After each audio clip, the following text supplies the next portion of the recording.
ঢাকার এক পুরনো গলিতে থাকত ১২ বছরের এক ছেলে রিদম। সে খুব সাধারণ ছেলে, কিন্তু তার একটা অদ্ভুত অভ্যাস ছিল। সে প্রতিদিন রাত ১২টায় ছাদের উপর উঠে আকাশের দিকে তাকিয়ে থাকত। কারণ তার বিশ্বাস ছিল তারারা কথা বলে। একদিন ঠিক রাত ১২টা ১ মিনিটে আকাশের সবচেয়ে উজ্জ্বল তারা হঠাৎ নিভে গেল। রিদম ভয় পায়নি, বরং তার মনে হল এটা তো সিগন্যাল। হঠাৎ তার হাত ঘুরে তাপতে শুরু করল। এটা ছিল তার দাদুর দেওয়া পুরনো ঘড়ি। ঘড়ির কাঁটা উল্টো দিকে ঘুরতে লাগল। তার সামনে বাতাস কেঁপে উঠল, আর খুলে গেল এক অদৃশ্য দরজা।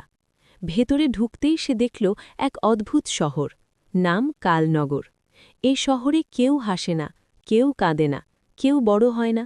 সময় এখানে থেমে আছে।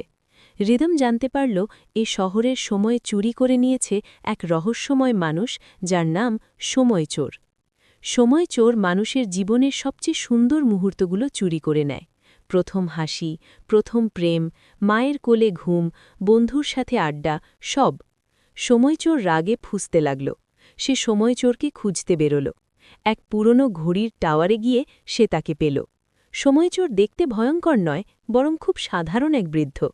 বৃদ্ধ বলল, আমি সময় চুরি করি না, আমি সময় জমাই, কারণ মানুষ সময়ের মূল্য দেয় না।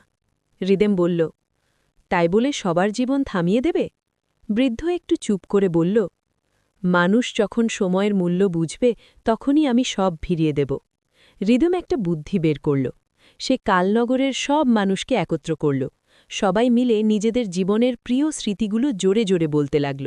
মায়ের হাসি, বাবার কাঁধ, প্রথম সাইকেল চালানো, প্রথম ভালোবাসা, বন্ধুর সাথে বৃষ্টিতে ভেজা।